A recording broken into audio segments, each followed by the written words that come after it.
Personalmente considero que hay tres elementos encargados de dotar de realismo a cualquier escena y por ende a cualquier videojuego, que son básicamente los materiales, es decir, las texturas que cubren a nuestros objetos y que les darán su apariencia y por supuesto el material del que están hechos.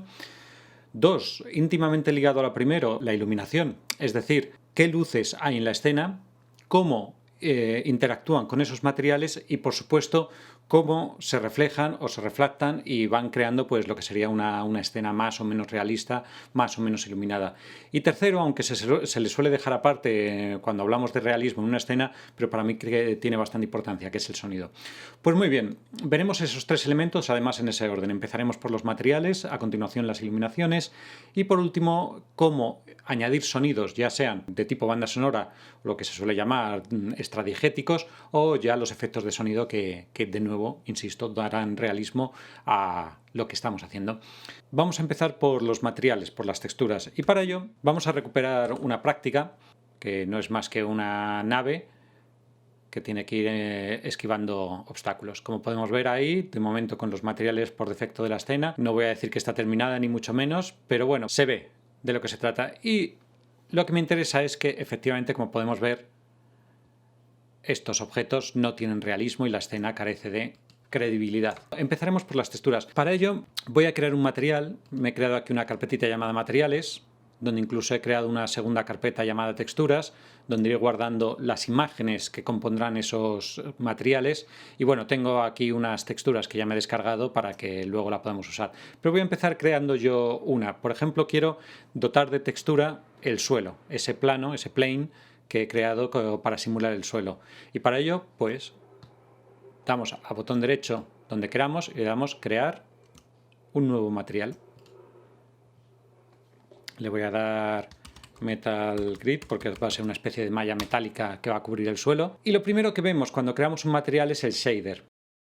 Bien, sabemos que no solo existe la imagen que cubre al objeto en 3D y que le da esa apariencia, sino que también existe cómo ese material interactúa con la luz.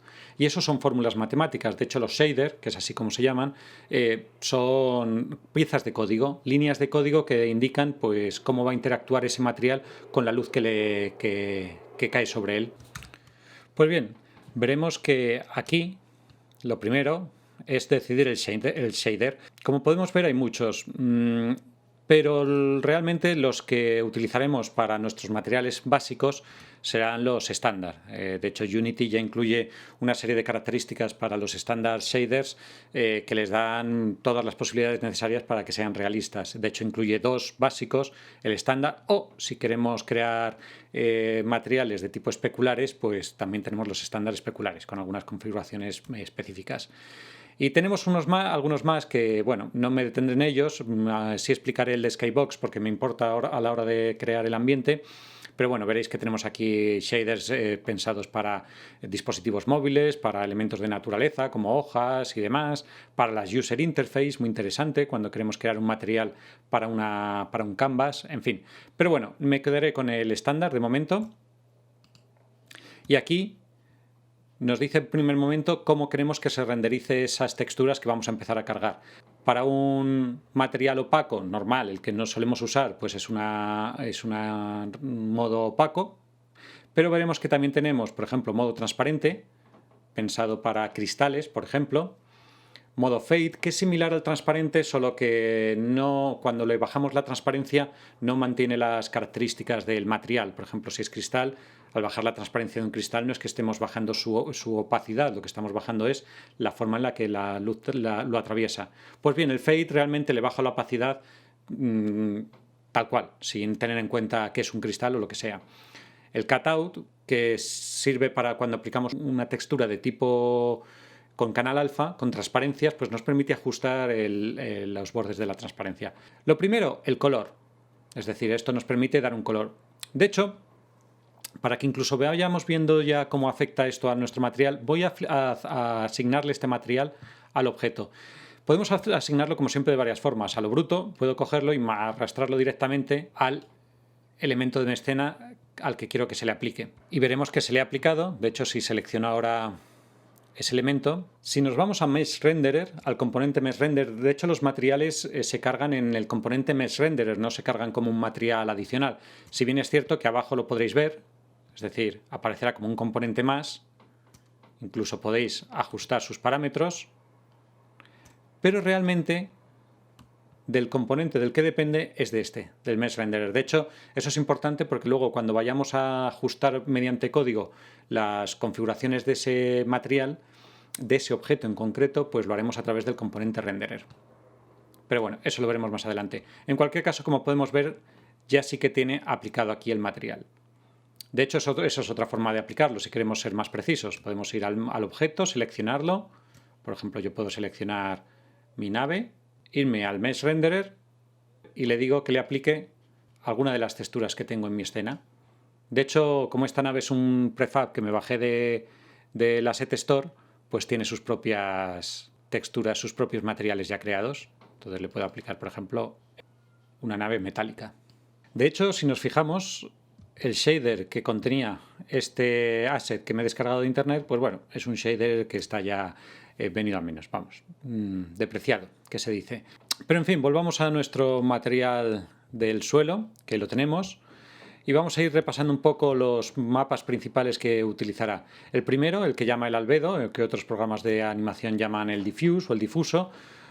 Podemos tanto darle un color, entonces podemos asignar un color, por ejemplo, al material. Vemos que ahora mismo esto ha cambiado de color. Bueno, y antes de seguir, voy a cambiar la estructura de mi layout, de mis pantallas, porque en este caso sí, ahora ya me interesa tenerlo como viene por defecto. Y es decir, me voy a venir aquí al menú contextual del proyecto y le voy a decir que lo ponga en 2 columnas y con un pequeño zoom para ver ahora sí los materiales mejor. Pues ahí vemos cómo se ha tintado todo de rojo, pero lo normal es asignarles un mapa de tipo albedo. Podemos pinchar aquí y buscar la textura que nos interesa. En concreto voy a buscar las que tengo. Tengo estas dos, una de 1024 y otra de 512. Voy a usar la de 512 para consumir menos recursos. Como podemos ver, mi material tiene esa textura aplicada. Le voy a quitar el color y es otra cosa que quería ver, que es que el color que le asignamos a la textura se aplica incluso cuando tiene una imagen asignada. Si no queremos que se le aplique ningún color, tenemos que elegir un color totalmente blanco. Y en ese caso es como si no tuviese un color asignado. Ahí vemos la textura. Lógicamente tenemos que jugar con los parámetros. Voy a empezar por uno muy evidente, más que nada para que se vea bien ya aquí, que es el del tiling o las veces que se repite un mapa. Si nos vamos aquí abajo, tenemos aquí el tiling y nos dice que se repite una vez por cada eje bidimensional, es decir, una en X y otra en Y. No es lo que me interesa porque el plano, como podemos ver, es inmenso. Entonces necesito que se repita varias veces en X y muchísimas más veces en Y. ¿Cuántas? Muy importante, y esto más vale tenerlo en cuenta. Si el material donde estamos aplicando la textura pues tiene unas proporciones de 1 a 1, pues que se repita 1 o 1 está bien. Es decir, pues si lo repito 10 en X y 10 en Y está correcto. Pero en materiales, en objetos que no son totalmente rectangulares, tenemos que respetar las proporciones de ese objeto. De hecho, mi plane tiene unas proporciones de 1 por 20. Es decir, que si me voy a mi material, deberá repetirse una vez en X, por ejemplo, y 20 veces en Y. Y entonces ahora sí, como podemos ver, no se está deformando la imagen. Es muy importante para no producir efectos extraños en los mapas. Lógicamente aún así sigue siendo muy grande. Lo voy a reproducir por ejemplo, 5 veces en X y entonces la proporción sería 100 veces en Y. Y eso ya sí me gusta más. Seguimos. ¿Qué otros mapas principales tiene este material? Pues el brillo metálico. Ahí podemos ver debajo el resultado y podemos jugar con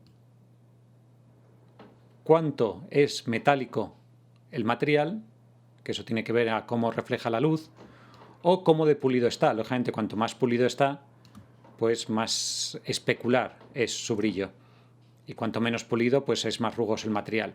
Entonces podemos jugar con esos materiales hasta encontrar lo que nos guste de este material que estamos editando. Estos dos parámetros, metálico pulido, serán diferentes si elegimos un estándar, un shader de tipo estándar especular. Entonces ya no jugaremos con el metálico, sino con su nivel de especularidad. Pero bueno, eso insisto en el caso de que fuésemos a jugar con un objeto material metálico, que no es el caso.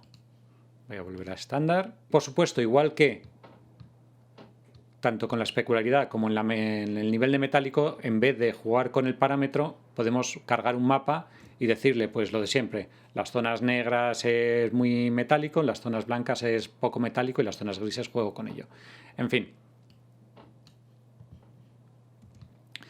Podemos aplicarle también mapas de normales, que esto ya sabemos lo que es. Son mapas donde los niveles RGB nos indican cuánto de rugoso o los detalles que tiene este mapa. Siempre tenemos que recordar que eso es una simulación. No significa que vaya a deformar la malla, es sencillamente que va a hacer que la luz genere esos detalles, esa rugosidad, sin deformar la malla, lo cual hace que consuma mucho menos recursos. Lo ideal es utilizar un programa de modelado para sacar esos mapas de normales, tipo ZBrush o Matchbox, pero bueno, como a veces no tenemos el material original, pues no nos queda otra que ir a herramientas como las que hay online para sacar un mapa de normales, que es lo que he hecho yo, y de hecho tengo aquí un mapa de normales.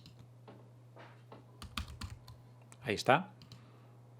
Muy importante, tiene que tener el mismo tamaño que el mapa original. Y ahí lo tenemos. De hecho ya empezamos a ver cómo se nota cierta rugosidad. Podemos jugar incluso con el nivel de normales. Ahí tenemos 1, es decir, la altura de esa rugosidad. Podemos hacerla más evidente, que empieza a ser poco realista. Ahí lo vemos. Menos o incluso en negativo. Ahí vemos cómo va aumentando o disminuyendo la rugosidad. Pero bueno, como siempre, hasta encontrar el parámetro que más nos guste. Seguimos, mapas de alturas. Esto, igual que ocurría en los terrenos, podemos darle una imagen en blanco y negro y decirle que las zonas blancas se eleven y las zonas negras se hundan. Lógicamente esto solo es válido si la malla donde lo estamos aplicando es una malla de alta poligonación. Evidentemente eso va a consumir muchísimos más recursos, así que para texturas no es habitual, pero bueno, que sepamos que tenemos esa opción, la de deformar, ahora sí, de forma real la malla para darle detalle. Me lo salto por ello, igual que también tenemos un mapa de oclusión, que es un mapa en blanco y negro donde le decimos en las zonas negras donde la luz queda atrapada. Esto, cuando veamos la iluminación, volveremos al tema de la oclusión, porque es muy interesante a la hora de crear ambientes muy específicos, donde las esquinas pues resulta que absorben toda la luz y crean pues bueno, escenas un poco más góticas, más contrastadas. De nuevo me lo salto porque no tengo yo un mapa de oclusión para este caso. Y voy un momentito al saltarme los mapas de la máscara de detalle, porque lo veremos más adelante. Hay una opción aquí muy interesante que es la de emisión, que si la activamos nos aparecerán más parámetros, que esto básicamente es cuando queremos que una textura se convierta en una fuente de luz. Algo muy interesante, de hecho, cuando veamos las fuentes de luz y los tipos de luz, lo retomaremos, porque a veces nos interesa que un objeto sea también una fuente de luz. Y entonces tenemos que activar esta opción y tratar los parámetros para decirle cómo emite esa luz. Pero insisto, no me voy a detener en ello, mejor lo veamos cuando veamos las luces, y concretamente las luces de área, porque esto es un sustituto, una alternativa muy buena para las luces de área, que tienen sus limitaciones, como luego veremos. Parámetros que ya conocemos, las veces que se repite el mapa, tanto en un lado como en otro. El offset, que nos permite, y esto lo retomaré más adelante, nos permite mover el mapa, ahí podemos ver, porque entonces se aplica aplicando un offset, es decir, que en vez de aplicarlo justo en el borde, se desplaza sin dejar de cubrir todo, porque hace repeticiones. Pero sí que quiero que nos quedemos con el efecto que crea, que es que parece que se desplaza, porque luego haremos un efecto con ello, mediante código. Mapas secundarios, muy interesante. Esto es para cuando un objeto tiene mucho detalle en sus texturas, pero esas solo se ven cuando nos acercamos con la cámara. Entonces no tiene sentido utilizar, por ejemplo, texturas de mucho detalle, de mucha resolución, de 1024, de 2048, porque solo se van a ver cuando se acerca la cámara. Entonces para eso están los mapas secundarios, que es solo se ven cuando la cámara se acerca. Así podemos usar mapas de menos resolución para cuando se ve el objeto de lejos, pero tener la posibilidad de aportar mapas de alta resolución tanto en albedo como en normales, para que si en caso de que la cámara se acerque, pues veamos esos detalles. No es ese el caso, así que lo voy a dejar también vacío. No pasa nada, si dejamos elementos o mapas vacíos, no ocurre nada, sencillamente Unity no los toma en consideración. Igualmente el tiling y el offset que podemos aplicar a esos mapas secundarios. Y nada más, me voy a quedar ahí porque no merece la pena ahora mismo seguir mirando más parámetros en detalle. Solo quiero que veamos que efectivamente ya el juego pues empieza a tener otra apariencia. Ahí vemos.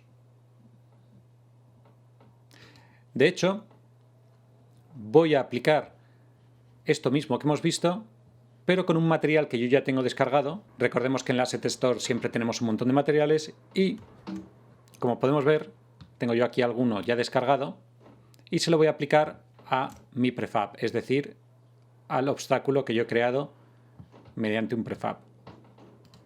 Aquí está. Este es mi obstáculo. Voy a abrir el prefab, ahí lo tenemos.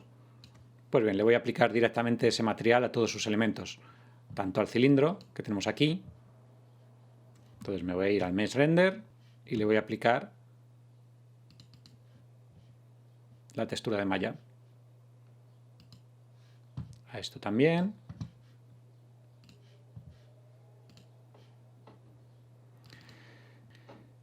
Me voy a acercar un momentito para verlo más en detalle, porque quiero que nos fijemos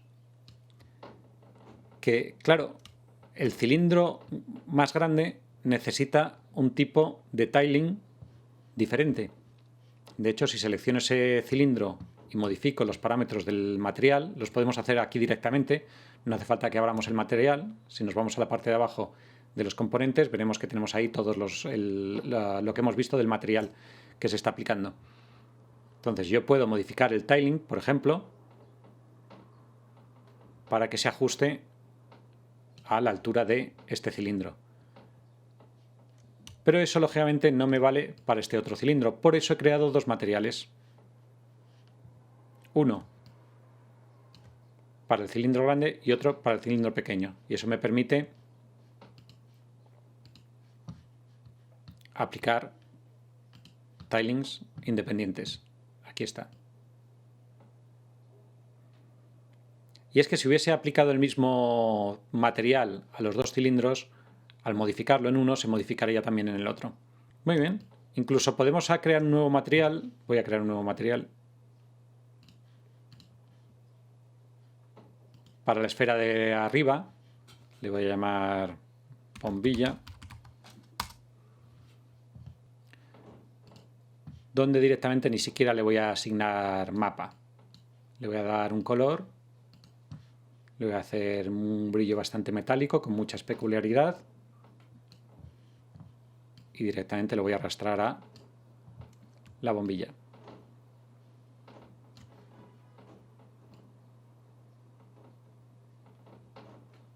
Por ejemplo, de forma que queda como una especie de panocha de... Pues muy bien, de hecho, si volvemos otra vez a la escena, esto ya va tomando otra forma. Vamos a darle al play.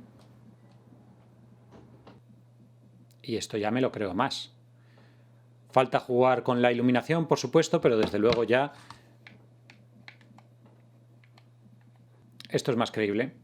Vamos a ver un tipo de material muy específico que son los skybox, es decir, las cajas de cielo, que básicamente son materiales que envuelven toda nuestra escena.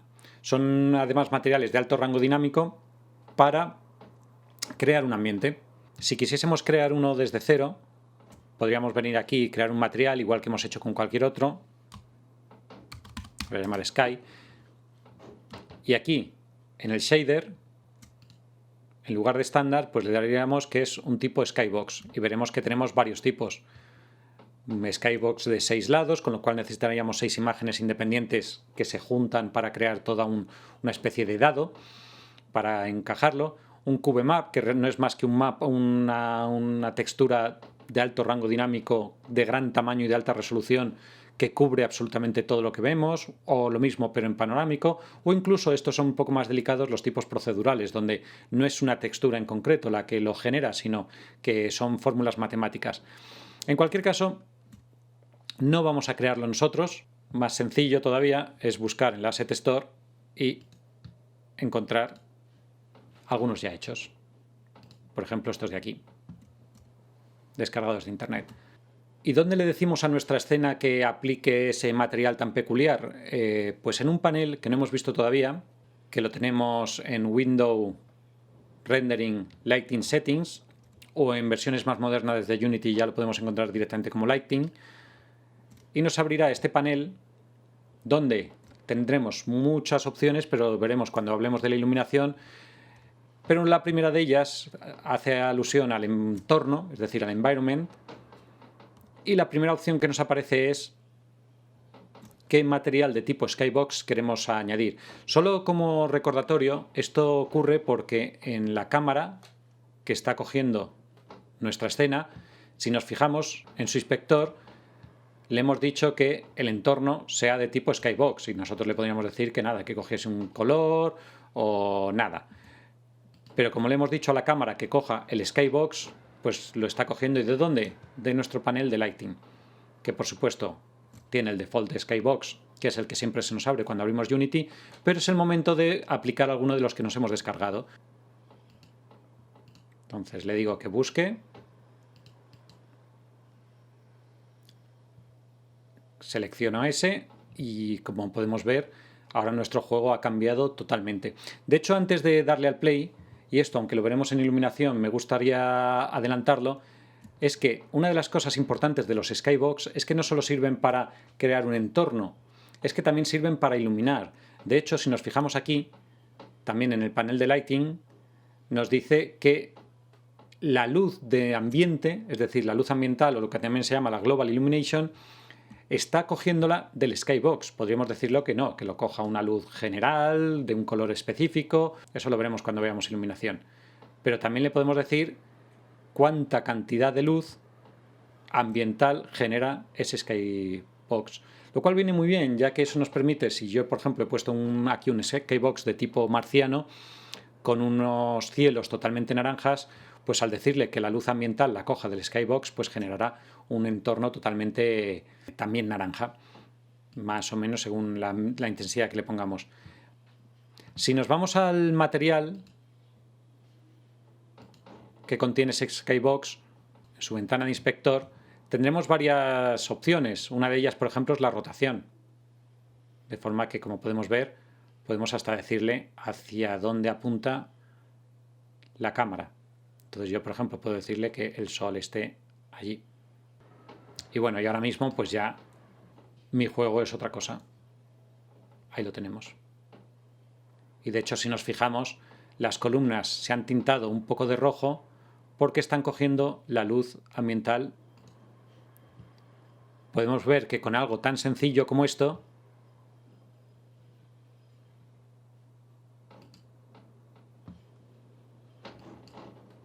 el juego de repente ha ganado en realismo y en ambientación. Ahí lo tenemos.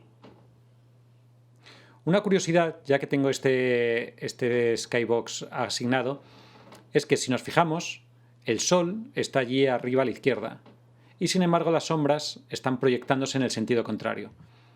Eso es algo que veremos a continuación cuando hablemos de las iluminaciones, decidir dónde ponemos la ubicación del sol. Y vamos a terminar este capítulo con algo muy peculiar, y es que, como he comentado antes, las texturas están en el componente Mesh Renderer, concretamente en el componente llamado Renderer. ¿Qué significa eso? Que nosotros mediante código podemos acceder a ese componente, concretamente a su subcomponente Material, Y una vez que hemos accedido, modificar cualquiera de estos parámetros. ¿Para qué? Pues, por ejemplo, para cambiar su color, sus texturas, su shader o incluso su offset. ¿Para qué? Pues eso, cuando veamos también en los sistemas de partículas, veremos que es muy fácil crear efectos alucinantes 2D mediante el uso de imágenes o de texturas que van cambiando, pero mediante código podemos hacer muchas más cosas. Por ejemplo, decirle que el offset de una textura se modifique a medida que avanza el tiempo, es decir, que se desplace. ¿Qué efecto tiene ese? Lo hemos visto antes. Crea la sensación de que hay movimiento. En este proyecto en concreto, donde la sensación de movimiento no la genera el movimiento de la nave, sino que son las propias columnas las que se desplazan, pues la verdad es que me viene muy bien crear también un efecto óptico en la textura del suelo, para que se desplace a la misma velocidad que las columnas. Lógicamente eso lo podría crear desplazando el suelo y que se fuese instanciando a medida que va avanzando y creando nuevos suelos para no crear un suelo infinito y destruyendo los suelos que van pasando detrás. Podría hacerlo así, pero me resulta mucho más cómodo directamente mediante el componente renderer modificar el offset.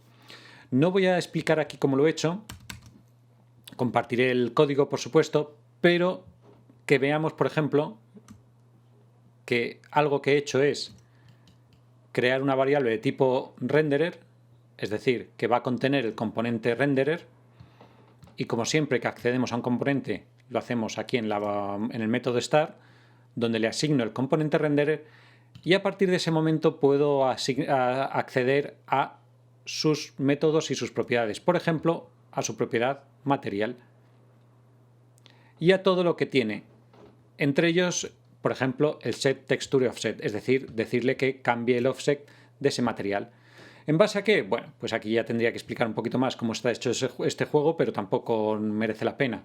Donde yo, por ejemplo, tengo una velocidad de desplazamiento asociado a un script de un GameObject externo, que lo asocio aquí.